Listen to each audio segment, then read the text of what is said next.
Friends, now let us see meanings of AP January 2003 passage.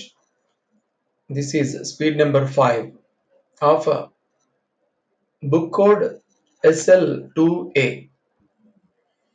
You know very well, just we are practicing meanings, important meanings. They are very useful for us to write our transcription in systematic manner and with a confident mode. Thank you. Let us see here. These are all meanings. First, we go for confusing words. Okay, these are all confusing words. In this passage, you see human, woman. చూడండి ఈ రెండు ఒకటే విధంగా ఉంటాయి కదా. Human, women. Of course human లో tick H ఉంటుంది, women లో ఏదైతే అబ్రివేటెడ్ డబ్ల్యూ ఉంటుంది. బట్ స్పీడ్లో రాస్తున్నప్పుడు ట్రాన్స్క్రిప్షన్లో చేస్తున్నప్పుడు కొంచెం ఒకటే విధంగా కనిపిస్తుంది కాబట్టి హ్యూమన్ని విమెన్గా, విమెన్ని హ్యూమన్గా ట్రాన్స్క్రిప్షన్లో రాసే ఛాయిస్ ఉంటుంది కాబట్టి, ఛాన్స్ ఉంటుంది కాబట్టి ఇది చూసుకోవడం మంచిది. అదేవిధంగా స్టడీ, స్టేట్. స్టడీ వచ్చేసి డి స్ట్రోక్, స్టేట్ వచ్చేసి టీ స్ట్రోక్. బట్ ఇన్ ట్రాన్స్క్రిప్షన్లో ఇది కామన్ కదా, మనం మిస్టేక్స్ రాయడం, కాబట్టి ఇవి ఒకసారి చూసుకుంటే బాగుంటుంది. అదేవిధంగా knowledge, in which, made, meet. Made అంటే థిక్ స్ట్రోక్, మీట్ అంటే light stroke. But of course in transcription 90% of our friends cannot maintain light and thick strokes. Only 10% or 5% only maintaining light and thick strokes in speed writing, in speed first paper. That's why it is very important for us to take into consideration to not to commit any mistakes in transcription, my dear friends. Some same principles and principles both are same, but according to the sentence formation we have to find whether it is principles or principles, dear friends. Conduct, educate.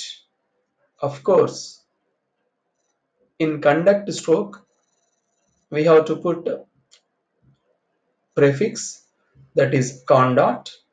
But of course in speed writing we may omit in sometimes con dot. That's why it looks like educate also, for which we have to take care while writing. And does not, it is not. And create, great. Of course create light stroke, great thick stroke. But మనం ముందు చెప్పుకున్నట్లుగానే identification చాలా important. అవన్నీ light thick అనేది అవి maintain చేయాలి actually, but చాలా వరకు చేయరు కాబట్టి ఇవి గుర్తుంచుకోవడం చాలా మంచిది. కాంపిటీషన్, పెటిషన్, ఇది కూడా అటువంటిది. End, under, need. ఈ మూడు స్ట్రోక్స్ కూడా ఒకటే విధంగా ఉంటుంది కదా, బట్ రాసేటప్పుడు మీనింగ్స్ తెలిస్తే అక్కడ ఎండ్ కావాలా, అండర్ వస్తుందా, నీడ్ వస్తుందా అని గుర్తించి ఏది అక్కడ సూటబుల్ అవుతుందో అది రాయాలి. అందుకనే మనం ఈ మీనింగ్స్ అనేది చూస్తూ ఉన్నాము dear friends. Influence, in his. Influence అంటే గ్రామలా, ఇన్ హిస్ అంటే స్ట్రోక్స్. కాబట్టి మీనింగ్స్ మనకు తెలిస్తే అది ఈజీగా ఐడెంటిఫికేషన్ వస్తుంది. To do, today, open, upon, account, kind, cannot, in their, another. Dear friends చూడండి ఇవన్నీ same strokes but identification important. దీన్ని బట్టి అర్థమవుతుంది కదా మనకు మీనింగ్స్ ఎంత ఇంపార్టెంటో. మీనింగ్స్ తెలిస్తేనే మనం ట్రాన్స్క్రిప్షన్ కాన్ఫిడెంట్గా రాయగలుగుతాము. మీనింగ్ తెలియకపోతే మిస్టేక్స్ రాసే అవకాశం ఉంది. కాబట్టి మనం ఇక్కడ గ్రాడ్యువల్గా స్టెప్ బై స్టెప్ మీనింగ్స్ ఏదైతే ఉన్నాయో అవి చూస్తున్నాం కాబట్టి ఇవి చాలా చాలా ఇంపార్టెంట్ అవుతుంది మనకి ట్రాన్స్క్రిప్షన్ చేయడానికి. కాబట్టి ఇవి నేర్చుకోవడం చాలా ఇంపార్టెంట్ డియర్ ఫ్రెండ్స్. చూడండి మనం ఏం చూస్తున్నాము, speed number 5 of AP January 2003 passage చూస్తున్నాము. బుక్ కోడ్ వచ్చేసి SL2A. Okay, let us see. Human resource development అంటే మీనింగ్ ఏమొస్తుంది తెలుగులో, మానవ వనరుల అభివృద్ధి. ఓకే, గవర్నమెంట్ ఆఫ్ ఇండియా, భారత ప్రభుత్వం. చాలా సింపుల్ గా ఉన్నది కదా మీనింగ్స్. ఆఫ్ కోర్స్ చూద్దాం, ఇవి ఇంపార్టెంటే మనకి. చీఫ్ ఆబ్జెక్టివ్, ముఖ్యమైన లక్ష్యం, ముఖ్యమైన పని అని వస్తుంది. ప్రెషర్స్, ఒత్తిళ్ళు, ప్రెషరైజ్డ్ కావడము, టెన్షన్ పడడం, ప్రెషర్ ఒత్తిడి. హైయర్ ఎడ్యుకేషన్, మనకు ఎడ్యుకేషన్లో వస్తుందిగా primary education, intermediate education, higher education, technical education, etcetera etcetera. కాబట్టి ఇక్కడ హైయర్ ఎడ్యుకేషన్ అంటే తెలుగులో ఉన్నత విద్య అనే మీనింగ్ వస్తుంది. ఇన్ ది కాంటెక్స్ట్ ఆఫ్ అంటే ఈ సందర్భంలో, దీని గురించి అని చెప్తున్నప్పుడు ఇది యూజ్ చేస్తాం. Knowledge explosion. ఓకే, నాలెడ్జ్ అంటే తెలుసు కదా జ్ఞానము, ఎక్స్ప్లోజన్ అంటే తెలుసు కదా, ఎక్స్ప్లోజన్ అంటే నథింగ్ బట్ ఏదైతే బాంబు బ్లాస్ట్ అయ్యి ఏదైతే ఎక్స్ప్లోజివ్గా ఉంటుందో ఇక్కడ మీనింగ్. నాలెడ్జ్ ఎక్స్ప్లోజన్ అంటే వ్యాప్తించడం అన్నట్లు, వ్యాప్తి చేయడం, జ్ఞాన వ్యాప్తి, జ్ఞానాన్ని వ్యాప్తి చెందించడం, మన జ్ఞానాన్ని పంచడము, మనకున్న జ్ఞానాన్ని పంచేదాన్ని, స్టూడెంట్స్కి ఇచ్చేదాన్ని పంచడం నాలెడ్జ్ ఎక్స్ప్లోజన్ అని చెప్పేసి అంటాము డియర్ ఫ్రెండ్స్. ఇక్కడ ఎంప్లాయ్మెంట్ అంటే ఉద్యోగము, సింపులే కదా అది. ఓకే, ఆన్ దిస్ అకేషన్, ఈ సందర్భంగా, on this occasion I'm telling you again and again, please be concentrate while you are transcribing your notes. Okay, like that. Strides, strides means అడుగులు వేస్తూ నడవడం, స్టెప్స్ వేస్తూ నడవడం, జాగ్రత్తగా నడవడం అని చెప్పేసి వస్తుంది. In the field of education, in the field of education అంటే విద్యారంగంలో అని వస్తుంది. Both at the centre and the states చాలాసార్లు వస్తుంది కదా డిక్టేషన్లో, ఇది కూడా చాలాసార్లు వస్తుంది. In the field of education, ఇవన్నీ ఫ్రేజెస్, ఒకటే stroke. Both at the centre and the states, ఇది కూడా ఫ్రేజ్. కాబట్టి both at the centre and the states అంటే కేంద్రములో మరియు రాష్ట్రాలలో అని అర్థం వస్తుంది. Yielding good results, yielding good results మంచి దిగుమతినిస్తుంది. ఈల్డింగ్ అంటే దిగుమతి, దిగుమతి చేసుకోవడం. ఓకే, హ్యూమన్ రైట్స్ కమిషన్, మానవ హక్కుల కమిషన్, హ్యూమన్ రైట్స్ కమిషన్, మానవ హక్కుల కమిషన్. పాయింటెడ్ అవుట్, నేను పాయింట్ అవుట్ చేసి చెప్తున్న ఈ విషయం అని అంటాం కదా, పాయింటెడ్ అవుట్ ఎత్తి చూపడం, గుర్తించడం, నొక్కి చెప్పడం అని చెప్పేసి పాయింట్ చూయిస్తూ. ఓకే, లైక్ సూసైడ్స్, ఆత్మహత్యలు. రైజ్, పెరుగుదల, రైజ్ పెరుగుదల, అండ్ రైజ్ కూడా వస్తుంది. రైట్, రైజ్, రైజ్ పెరుగుదల, rise and rise RIC rise, rises ప్రకాశవంతము అనేది కూడా వస్తుంది. రైజ్ అంటే పెరగడం, పెరుగుదల. Next thorough investigation. Thorough investigation, investigation అంటే దర్యాప్తు చేయడము. థరో అంటే కరెక్ట్ గా, ఎటువంటి ఛాన్సెస్ లేకుండా, ఎటువంటి దానికి తప్పు చేయడానికి ఛాన్సెస్ లేకుండా సమగ్ర దర్యాప్తు అంటే పర్ఫెక్ట్ గా ఇన్వెస్టిగేషన్ చేసేదాన్ని థరో ఇన్వెస్టిగేషన్ అని చెప్తాం. ప్రీషియస్ లైఫ్స్, ప్రీషియస్ అంటే వెరీ వెరీ వెరీ ఇంపార్టెంట్. మనం ఒక టైంని సెట్ చేసుకున్న తర్వాత ఆ టైంని బ్యాక్ తీసుకురాలేము కదా. నిన్నటి రోజుని ఈ రోజుకి కలపలేము, నిన్నటి రోజు ఈ రోజు తీసుకురాలేము, గడిచిన జీవితాన్ని తీసుకొని రాలేము, గడిచిన వారాన్ని తీసుకొని రాలేము, గడిచిన క్షణాన్ని తీసుకొని రాలేము కదా. బట్ ప్రీషియస్ లైఫ్స్ అంటే, ప్రీషియస్ అంటే వెరీ వెరీ ఇంపార్టెంట్, అటువంటివి అవి తీసుకొని రాలేము కాబట్టి అది ప్రీషియస్, చాలా precious time.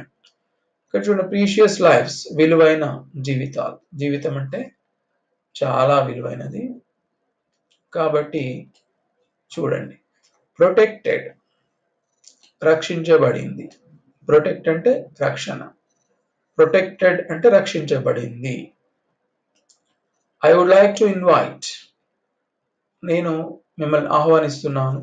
I would like to invite, ఆహ్వానించాలనుకుంటున్నాను అని చెప్పడం. నేను ఆహ్వానించాలనుకుంటున్నాను అని చెప్పడం. ఇన్ దిస్ బిహాఫ్, దీని తరపున. In this behalf, on this behalf, in this behalf అని వస్తుంది కదా, దీని తరపున.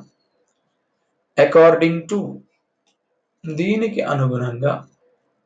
అకార్డింగ్లీ, అకార్డింగ్ టు దీని ప్రకారము అని చెప్తాం. అనలిస్ట్స్,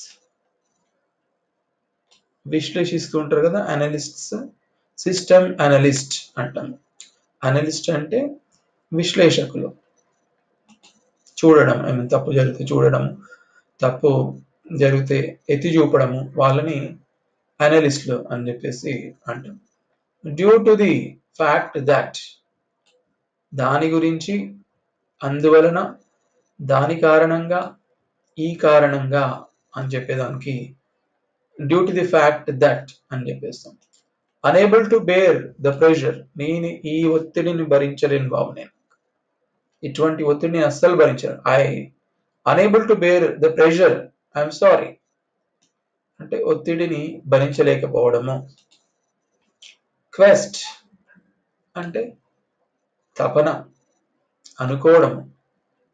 దాంతోపాటు క్వెస్ట్ అంటే క్వశ్చన్ అని కూడా అనుకోవచ్చు, ప్రశ్నించడము అనేది కూడా వస్తుంది.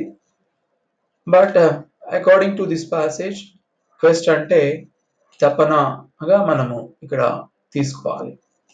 ప్రొజెక్టింగ్ అంటే ప్రసరింపజేయడం, కనిపించడం, మిమ్మల్ని మీకు చూపించడం అన్నట్లు. ప్రొజెక్టింగ్ అంటే ఇక్కడ చూపిస్తున్నాను చూడండి, అబ్జర్వ్ చేయండి, ఈ ప్రొజెక్షన్ ని చూడండి అని చెప్పడం. Projecting, I'm projecting here, please you see here, please you watch అని చెప్పడాన్ని ప్రొజెక్టింగ్ అని చెప్పేసి చెప్తాం. And thrust on pupils, peoples అంటే స్టూడెంట్సే కదా.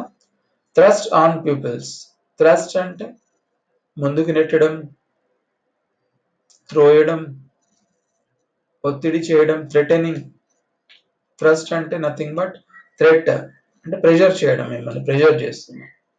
ఓకే, మీరు ప్రతిరోజు 5 స్పీడ్స్ రాస్తేనే షార్ట్ హ్యాండ్ పాస్ అవుతారు. మీరు ఒక్క స్పీడ్ రాస్తే పాస్ కావడం చాలా కష్టం, పాస్ కాలేరు. మీరు ప్రతిరోజు 5 స్పీడ్లు రాయాలి అని ఏదైతే చెప్తున్నారో, థ్రస్ట్ అంటే థ్రెటనింగ్ అన్నట్లు, ఒత్తిడి చేయడం. Of course dear friends, I'm not threatening you, just I'm giving example. That is your interest. Practice చేయాలా చేయొద్దా అనేది మీ ఇష్టము, బట్ నేను జస్ట్ ఎగ్జాంపుల్ చెప్తున్నాను ఇక్కడ. థ్రస్ట్ అంటే థ్రెటనింగ్ అన్నట్టు, థ్రెటన్ చేయడం అన్నట్టు. అది అదే సేమ్ ఇక్కడ మళ్ళీ ఇచ్చాను. థ్రస్ట్ అంటే థ్రెటనింగ్. ఓకే.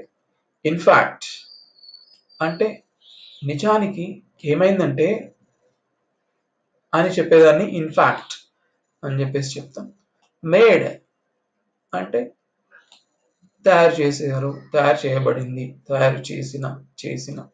మేక్ అంటే చేయడం, చేసిన దాన్ని ఏమంటాం made. Make, making, made, like that.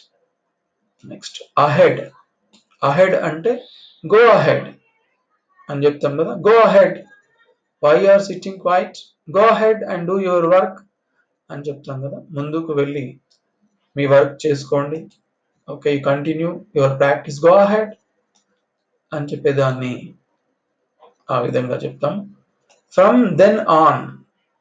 From then on అంటే అప్పటి నుండి నేను ప్రాక్టీస్ బాగా చేస్తున్నాను అని చెప్పొచ్చు. At regular intervals. At regular intervals, క్రమ వ్యవధిలో. పర్టికులర్గా నేను ప్రాక్టీస్ చేస్తున్నాను. అట్ రెగ్యులర్ ఇంటర్వెల్స్ ప్రాక్టీస్ చేస్తూనే ఉన్నాను కాబట్టి ఈరోజు నాకు స్పీడ్ అక్యురసీ బాగుంది, ట్రాన్స్క్రిప్షన్ బాగా చేస్తున్నాను, ఈసారి నేను ఎగ్జామ్లో ఖచ్చితంగా పాస్ అవుతాను, short and English lower certificate తీసుకుంటాను. ఎందుకు? I'm practicing at regular intervals. అది putting more stress. Okay dear friends, I'm not putting more stress on you, I'm not threatening you. నేనేం ఒత్తిడి చేయట్లే. బట్ ఇక్కడ పుట్టింగ్ మోర్ స్ట్రెస్ అంటే ఒత్తిడికి గురి చేయడము. ఒత్తిడికి గురి చేయడము. బాగా ప్రాక్టీస్ చేయండి. ప్రాక్టీస్ చేయకపోతే ఫెయిల్ అయిపోతారు. మీరేం ప్రాక్టీస్ చేయట్లేదు కదా. ఇట్లా అయితే ఎట్లా? ఈ టైం సరిపోదు, మీరు రోజుకి 8 అవర్స్ 9 అవర్స్ కష్టపడాలి అని ఏదైతే చెప్తారో అది ఒత్తిడిని గురి చేయడం. ఓకే, ఏం కాదు, మీరు హ్యాపీగా ప్రాక్టీస్ చేసుకోండి. రోజు సిస్టమేటిక్గా 2 అవర్స్ చేయండి, లేదు అంటే 3 అవర్స్ సిస్టమేటిక్గా చేయండి, సరిపోతుంది అని చెప్పేదాన్ని. అది ఒత్తిడి ఉండదు. బట్ మీరు ఎప్పుడు చదువుతూనే ఉండాలి, ఎప్పుడు ప్రాక్టీస్ చేస్తూనే ఉండాలి అని అంటే అది ఒత్తిడికి గురి చేయడమే అవుతుంది, పుట్టింగ్ మోర్ స్ట్రెస్ అవుతుంది. అదే రిఫ్రెష్, తాజాదనం కలిగించు. ఎప్పుడు రిఫ్రెష్ అవుతాం మనం? ఎప్పుడైతే ప్రాక్టీస్ పక్కన పెట్టేసి ఈరోజు డిక్టేషన్ అయిపోయింది, హాహా ట్రాన్స్క్రిప్షన్ కూడా అయిపోయింది, ఈరోజు ఓన్లీ తక్కువ మిస్టేక్స్ వచ్చినాయి, ఓకే ఈరోజు చాలు ఇంకా రేపు చూసుకుందాం అన్నప్పుడు ఓకే హ్యాపీ అని చెప్పేసి ఏదైతే మనం ఫీల్ అవుతామో that is nothing but refreshment. Refresh అయిపోయినట్లుగా అనుకోవచ్చు. తాజాదనం కలిగించు, హ్యాపీని కలిగించు అని చెప్పేసి.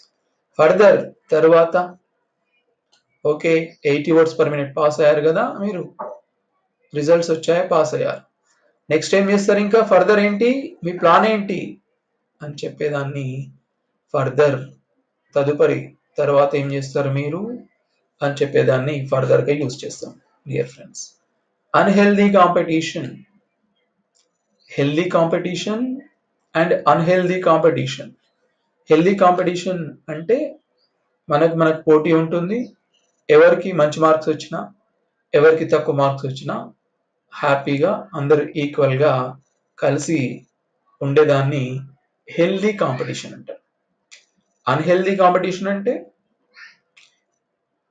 మన బ్యాచ్లో ఒక 6 మెంబర్స్ ఉంటే దాంట్లో 2 మెంబర్స్ పాస్ అయ్యారు, 4 మెంబర్స్ అన్లక్కీగా ఫెయిల్ అయిపోయారు. అప్పుడు విమర్శించడం చేయొద్దు.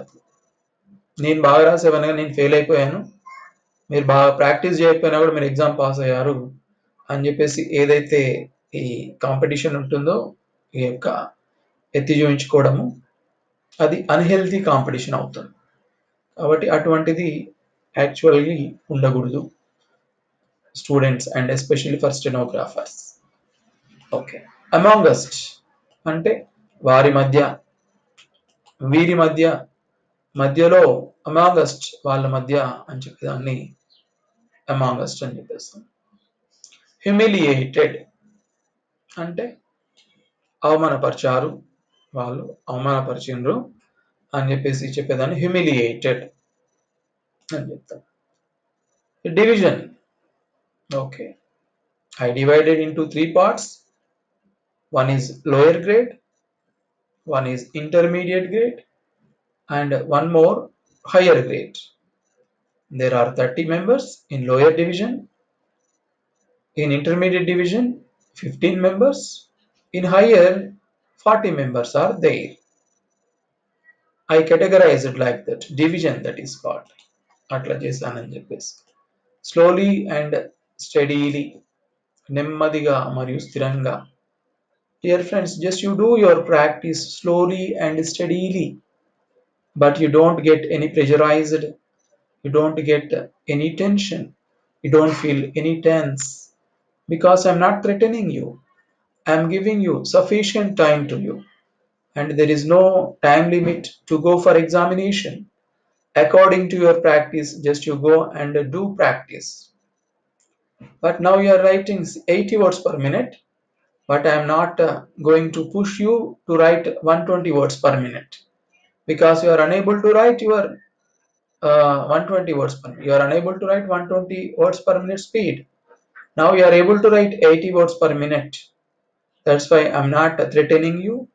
I'm not pushing you to write 120. Just you go slowly and steadily and get your result. That's it. మనం ఎంతైతే స్పీడ్ రాయగలుగుతామో దానికే ఎగ్జామినేషన్ ఫీ కట్టేసి వెళ్తాం, కానీ నాకు 80 వర్డ్స్ పర్ మినిట్ వస్తుంది, కానీ నేను హయ్యర్ రాస్తాను, ఇంటర్మీడియట్ రాస్తాను అంటే అది కుదరని పని. అట్లా చేస్తే ఫెయిల్ అయిపోతాం అన్నట్లు. ఓకే, రైజ్ అంటే పెరుగుదల, రైజ్ అంటే కూడా పెంచడమే. రైజ్ అంటే పెరుగుదల, రైజ్ అంటే ప్రకాశవంతంగా ఉండడం, రైజ్ అంటే పెంచడం, రైజ్ అంటే ప్రకాశవంతంగా ఉండడం, వెలుతురు రావడం అని వస్తుంది ఇక్కడ. Next lose. లూజ్ మీన్స్ కోల్పోవడం. లాస్ట్ అంటాం కదా, he lost his result because he did not practice well, he did not attend classes regularly, so he lost his exam అని చెప్తాం. స్పెల్లింగ్ అబ్జర్వ్ చేయండి, LOSE. Okay, lose, sorry loss కాదు, lose. Okay, LOOSE loose కూడా ఉంటుంది, LOOSE loose. చూడండి, LOOSE loose కూడా ఉంటుంది, LOSE loose కూడా ఉంటుంది. LOSE లూజ్ అంటే కోల్పోవడము, బట్ LOOSE లూజ్ అంటే వదులుగా ఉండడము. చాలా లూజ్ గా ఉంది షర్ట్, చాలా లూజ్ గా ఉంది అని చెప్పేసి చెప్తాం కదా డ్రెస్, దాన్ని లూజ్ అంటాము. LOSE లూజ్ అంటే కోల్పోవడం. Dear friends, as a result, దాని ఫలితంగా, as a result I failed my examination, because as a result I failed my examination, as I did not practice well, as a result I failed అని చెప్పచ్చు. కాంప్లెజెంట్, ఆత్మ సంతృప్తి, స్వీయ తృప్తి పొందిన, కాంప్లెజెంట్. Okay, తృప్తిగా ఉండడం. ఓకే, నేను అనుకుంటున్నాను తృప్తిగా ఉన్నానని చెప్పేసి ఆ మీనింగ్ వస్తుంది. అల్టిమేట్లీ, అల్టిమేట్లీ అంటే చివరికి, లాస్ట్లీ అని చెప్పేదాన్ని అల్టిమేట్లీ అంట. నెక్స్ట్ ఇన్స్టాన్స్, ఇన్స్టాన్సెస్ అంటే సందర్భాలలో, అటువంటి సందర్భాలలో అని చెప్తున్నప్పుడు ఇన్స్టాన్సెస్. ఇంటెన్షన్, ఇంటెన్స్, ఇంటెన్షన్, నా యొక్క ఉద్దేశం అదే, నా ఇంటెన్షన్ అది ఉండే కానీ ఇది అయింది అని చెప్పేదాన్ని. Watts, WARDS, watts. Watts means according to this passage, it gives the meaning as children. Wards means children, pupil, but in general wards means nothing but it is category. Ward number 1, ward number 2, ward number 3, like that also we may take into consideration, but according to this passage we can treat it as children here. That's why just I given pillalu like that, dear friends. We draw your attention, we draw your attention. మేము మీ దృష్టిని ఆకర్షించాము, మేము మీ దృష్టికి తెచ్చాము ఇది. we draw your attention అని చెప్పడానికి. through అంటే ద్వారా, దాని ద్వారా, దీని ద్వారా, అని చెప్పేదాన్ని త్రూ అని చెప్తాం. Drawing officer. డ్రాయింగ్ ఆఫీసర్ అంటే మీకు ఉద్యోగం వచ్చిన తర్వాత మీకు జీతం ఎవరిస్తారు? ఎవరు సైన్ చేస్తారు మీ యొక్క బిల్స్ మీద, మీ శాలరీ బిల్స్ మీద అంటే డ్రాయింగ్ ఆఫీసర్ సైన్ చేస్తాడు. సైన్ చేస్తే మన జీతం మనకి అకౌంట్లో వచ్చేస్తుంది. ఓకే, కాబట్టి డ్రాయింగ్ ఆఫీసర్ ఎవరైతే జీతము చెల్లించే ఆఫీసర్ ఎవరైతే ఉంటారో ఆఫీసులలో వాళ్ళని డ్రాయింగ్ ఆఫీసర్ అని చెప్పేసి అంటారు. అకౌంట్స్ చూసే ఆఫీసర్ అన్నట్లు. ఆఫీస్కి సంబంధించిన అకౌంట్స్ చూసే అధికారిని డ్రాయింగ్ ఆఫీసర్ అని చెప్పేసి అంటారు. ట్రెజరీ అంటే తెలుగులో ఖజానా, డబ్బు చెల్లించే చోటు, శాలరీ ఇక్కడ నుంచి వస్తుంది. నిధి అని చెప్పు. ఖజానా అంటే ట్రెజరీ, అమౌంట్ మనకు శాలరీ ఈ ఆఫీస్ నుంచి, ట్రెజరీ ఆఫీస్ నుంచి వస్తుంది. దాన్ని ఖజానా అని చెప్పేసి అంటారు. నెక్స్ట్ ప్రొసీజర్ అంటే తెలుసు కదా, ప్రొసీజర్ అంటే విధానము. లే డౌన్ అక్కడ పడి ఉంది అట్లా. ఓకే, లే డౌన్ అంటే పడి ఉన్నా, అక్కడ అక్కడ పడి ఉంది అట్లా, ఖాళీగా పడి ఉంది, పడిపోయినా అని చెప్పేసి. Competing with each other. Competing with each other అంటే కంపీట్ అంటే nothing but competition. Competition with each other. ఆయనకి మధ్యలో కాంపిటీషన్ ఉంది, ఆయనకి వాళ్ళకి మధ్యలో కాంపిటీషన్ ఉంది. Competing with each other. Suresh కి అండ్ అక్కడ కూర్చున్న ముగ్గురికి కాంపిటీషన్ నడుస్తుంది లోయర్ గ్రేడ్ లో. చూస్తాను మరి ఈరోజు ఎవరికి మంచి మార్క్స్ వస్తాయో ఈ ఎగ్జామ్ లో అని చెప్పేదాన్ని ఒకరితో ఒకరికి పోటీ అని చెప్పేసి అనొచ్చు. ఇన్ దిస్ కనెక్షన్ దీని ద్వారా, దీనికి సంబంధించి అని చెప్పేసి దాన్ని ఇన్ దిస్ కనెక్షన్ అని చెప్పొచ్చు. ఇంటెండ్, ఇంటెన్షన్, ఇంటెన్షన్ ఇక్కడ ఇంటెన్షన్ అంటే ఉద్దేశం అన్నది కదా, అదే ఇక్కడ మళ్ళీ వచ్చింది. ఇంటెండ్ అంటే కూడా ఉద్దేశమే. ఇంటెండ్ అన్నా ఇంటెన్షన్ అన్నా ఒకటే. నా ఉద్దేశం ప్రకారం ఏంటి అంటే అని చెప్పొచ్చు. పర్సనల్ చూడండి, పర్సనల్ అంటే సిబ్బంది, ఒక వ్యక్తి అని చెప్పేదాన్ని పర్సనల్ అంటాం. బట్ ఇక్కడ పర్సనల్ అంటే PRSONA, పర్సనల్ అంటే ఒకరికి సంబంధించింది, నాకు సంబంధించింది, ఇది నాకు మాత్రమే సంబంధించింది, మీరు ఇంటర్ఫియర్ కావడానికి వీల్లేదు అని చెప్పేదాన్ని PRSONL, పర్సనల్ నాకు సంబంధించింది. You don't interfere in this అని చెప్పేదాన్ని పర్సనల్ అంట. బట్ ఇక్కడ పర్సోనెల్ అంది. పర్సోనెల్ అంటే నథింగ్ బట్ మనము టైప్ చేసేటప్పుడు ఒక ఫర్మ్ నేమ్ కి ముందు messrs Ganesh and industries, messrs పిక్మాన్స్ పబ్లికేషన్స్ న్యూఢిల్లీ అని రాస్తాం కదా. ఆ మెజర్స్ రాస్తున్నప్పుడు, ఆ కంపెనీకి రాస్తున్నప్పుడు ఆ కంపెనీలో ఎంతమంది అయితే వర్క్ చేస్తున్నారో, ఎంతమంది అయితే ఎంప్లాయీస్ ఉన్నారో, ఎంతమంది అయితే ఆఫీసర్స్ ఉన్నారో వాళ్ళకి సంబంధించింది వాళ్ళకి రాసేదాన్ని పర్సనల్ అంటాం. అదే సిబ్బంది అనే మీనింగ్ వస్తుంది. ఒక వ్యక్తి అనేది కూడా వస్తుంది, ఒక వ్యక్తి అనేది కూడా వస్తుంది. ఈ పర్సనల్ వేరు, మన పర్సనల్ అనేది వేరు ఉంటుంది. అది dear friends. On Monday next. Monday అంటే సోమవారం కదా, ఆన్ మండే అంటే సోమవారం రోజు కదా.